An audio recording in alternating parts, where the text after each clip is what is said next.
안녕하십니까. 황태순TV의 황태순입니다. 2021년 11월 1일 월요일 오전입니다. 지금 현재 시간이 11시 20분이고요. 오전 9시부터 국민의힘 당원 투표가 시작되었습니다. 57만 명 진성당원들 투표에 들어갔습니다. 그런데 얼마나 이제 투표의 열기가 뜨겁던지 중앙당의 서버가 마비됐다고 합니다. 이준석 대표는 이렇게 표현했더군요. 서버가 폭발했다. 서버가 폭발했다. 뭐 그 정도로 지금 보면 열기가 뜨겁습니다.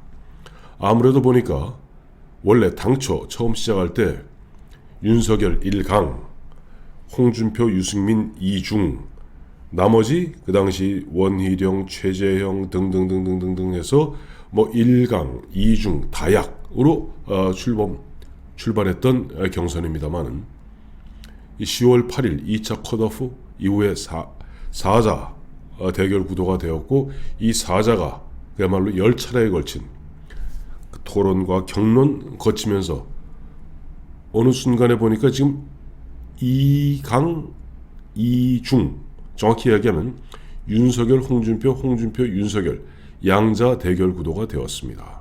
그러다 보니까 윤석열, 아무래도 조직 쪽에서는 윤석열 후보 측이 월등하게 강하죠. 또 20, 30, 40을 중심으로 특히 이번에 이준석 대표 취임 전후에서 9월 한 27일까지 그 다음에 대거 입당한 한 19만 명의 추가 당원이 있습니다. 원래 지난 2차 컷오프 때는 38만 명이 대상 이른바 투표권자였습니다만 이번에는 57만 명이죠. 19만 명이 더 늘었습니다. 그 중에 19만 명 중에 11만 명인가가 20, 30, 40이라고 합니다. 이 젊은 층들 중심으로 해서는 아무래도 홍준표가 조금 더 우세한 것 같습니다. 그러다 보니까 그야말로 서로 백지장 같은 그런 얇은 박빙의 승부를 겨루다 보니까 양측 할 거 없이, 또 보면 측이랄 것도 없죠. 지지하는 당원들이 보면 적극적으로 오늘 내일 있게 될 모바일 투표, 그리고 모바일 투표에 참여하지 않은 사람들은 수요일 목요일 그러니까 3, 4 양일 동안 ARS 투표를 하게 됩니다. 그리고 3, 4 양일 동안 여론조사를 하게 되죠. 정말 그 어느 때보다도 열기가 뜨겁다 못해서 이제는 폭발할 지경이고, 그러다 보니까 이준석 대표 안 그래도 어제 투표를 독려하는 공약을 내걸었습니다. 역시 30대 젊은이답게 정말 눈에 톡 튀는 그와 같은 공약을 내걸었습니다. 투표율이 70%가 넘으면 내가 한 달 동안 탄수화물을 끊겠다. 이번에 투표율이 70%, 그러니까 오늘 내일 있게 될 모바일 투표, 모레 글피 있게 될 ARS 투표를 포함하여 투표율이 70%가 넘으면 나 이준석은 한 달 동안 탄수화물을 끊겠다. 이것을 갖다 요즘 젊은이들이 아닌 기성세대의 어법으로 표현하면 곡기를 끊겠답니다. 통상 이제 곡기를 끊는다는 것은 뭐 죽겠다 하는 뭐 그런 의미의 어떻게 뭐 결연한 그와 같은 자기의 의지를 표현하기 위해서 곡기를 끊는다, 곡기를 끊었다 이렇게 표현하고 있습니다만은 이준석 대표 이번에 투표율이 70%가 넘으면 탄수화물, 즉 곡기를 끊겠다고 합니다. 지금 현재 분위기로 봐서, 현재 열기로 봐서는 미루어 짐작컨대 아마 11월 5일부터 12월 4일까지 한 달 동안 이준석 대표 곡기, 그러니까 쌀, 밥, 빵, 뭐 옥수수, 감자, 일체 이른바 탄수화물을 끊게 생겼습니다.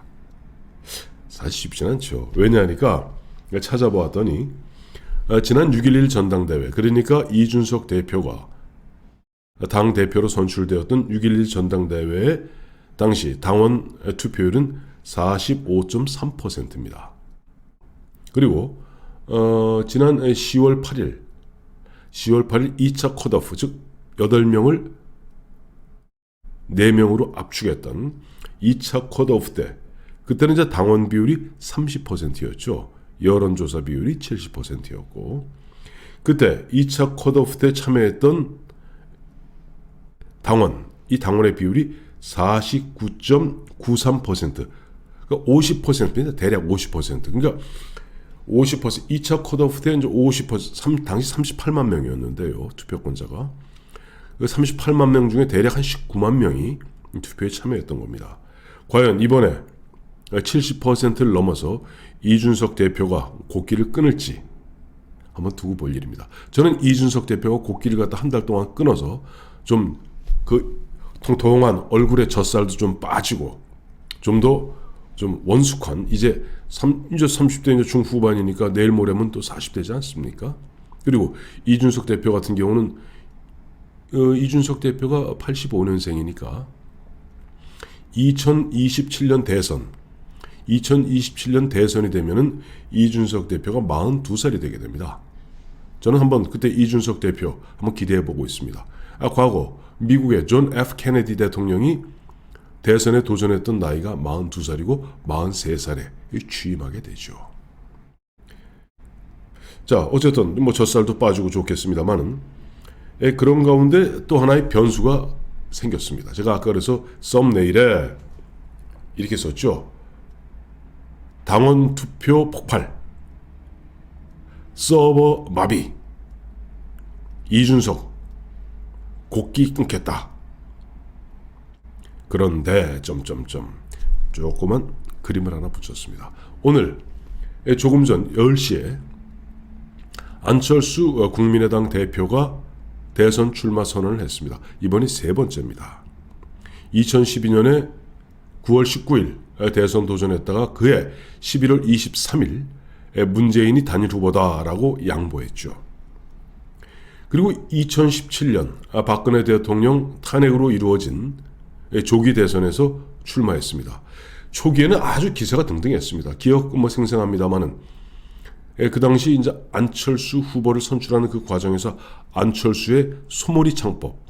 그러니까 원래 안철수가 목소리가 네네네 좀 뭐랄까 애기스럽죠, 여성스럽죠. 그때 소몰이 창법이라고 해서 여러분 저 안철수입니다. 이 소몰이 창법.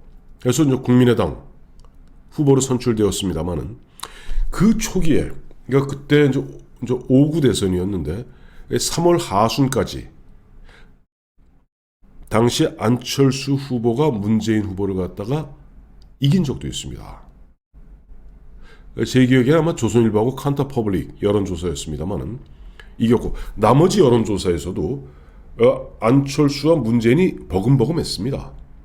그리고 뒤로 가서 거의 대선을 갖다가 이제 한 열흘 남겨놨을 즈음에 당시 조선일보와 칸타퍼블릭의 여론조사에 따르면은 안철수가 37인가 그랬고 문재인이 35인가 그랬습니다.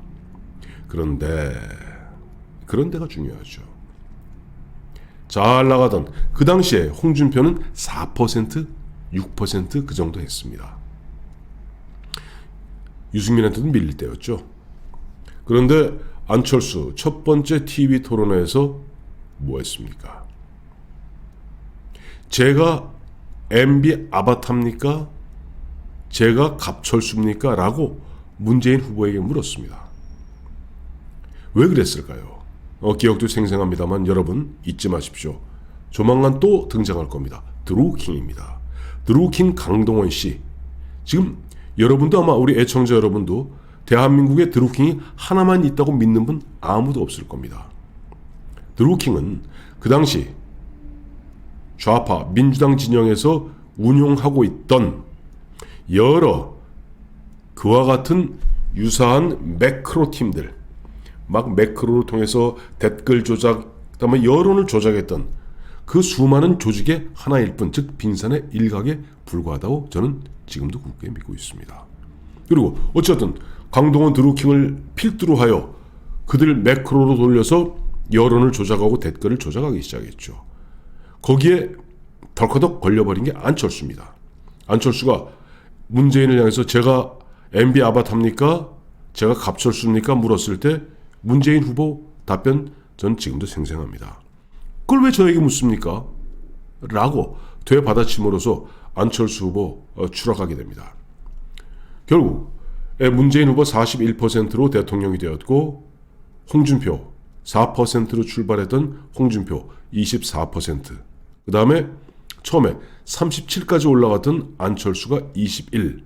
그래서 홍준표와 안철수 두 사람을 합치니까 24, 21, 45. 거기에다가 유승민이 받은 7% 가까이를 합치면 과반이 넘습니다. 과반이 넘는 중도 보수 우파가 결국 41과 7% 받아 48을 받았던 이 7%라는 건 바로 심상정 7%입니다. 문재인 그리고 심상정. 그 51대 48은 2012년 박근혜와 문재인의 1대1 진검승부. 그 당시 모두가 다 떨어져 나고 이정희조차도 중도 마지막 부분에 내가 박근혜 떨어뜨리기 위해서 후보 단일화한다고 문재인에게 기회를 주지 않았습니까? 그때가 문재인이 48, 박근혜가 51.6입니다. 그 51.6이 2017년에는 홍준표 24, 안철수 21, 그 다음에 유승민 7 이렇게 나왔던 겁니다. 자, 안철수 이번에 세 번째 도전합니다. 안철수가 이제 한 번은 중도에 포기했고 한 번은 완주했고 이번에도 완주할 가능성이 대단히 크죠. 지금 안철수에 대해서 김종인, 이준석 그리고 윤석열 이쪽 흐름은 조금 치지도에 뭐랄까 좀 우습게 생각하는 거죠. 니야 하든 말든 니야 뭐 중간에 지푸라에 젖혀 꺾이지 않겠어? 라는 뭐 그런 분위기인 것 같습니다. 그런데 오늘 홍준표가 오늘 오전에 모 방송에 나와서 아주 재밌는 제안을 했습니다. 나는 안철수를 갖다 존중한다. 나는 안철수에게 내가 대통령 후보가 되면 안철수 후보와 공동정부를 꾸리겠다. 즉 공동정부 구상을 제안했습니다. 오세훈과 안철수, 안철수와 오세훈이 서울시장, 그 당시 서울시정 공동지방정부 구상 약속하지 않았습니까? 물론 다 무산되고 말았습니다만. 그러면서 홍준표는 DJP식으로 합당은 그건 얼토당토 않는 이야기다. 어떻게 합당이 되겠는가. 그 대신 가치동맹. 그래서 과거 DJ와 JP가 합쳐서 50년 만에 수평적 정권 교체를 이루었듯이 나는 안철수에게 공동정부 제안을 하겠다. 마침 오늘 보니까 안철수도 보니까 대선 출마 선언하면서 두 가지 참 재밌는 얘기를 했어요. 하나는 나는 저 임기 중반에 중간평가 받겠다. 중간평가 받겠다. 이 중간평가 구상은 1987년 당시 노태우 후보가 중간평가를 공약으로 내걸었던 적이 있습니다. 안철수의 중간평가 공약은 임기 중반에 여야가 합의된 방식으로 내가 지지율이 50%가 넘지 아니하면 즉시 그만두겠다. 사실 좀 무책임하죠. 근데 그 다음 말이 제가 귀에 솔깃합니다.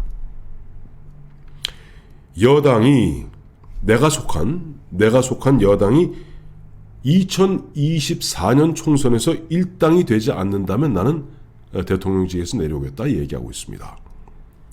많은 사람들은 안철수가 지금 국민의당 3석입니다. 그것도 비례대표로만. 3석이 갑자기 2년 후에 일당이 된다? 어불성설이라고 생각합니다. 그럼 뭘 얘기하는 것일까요?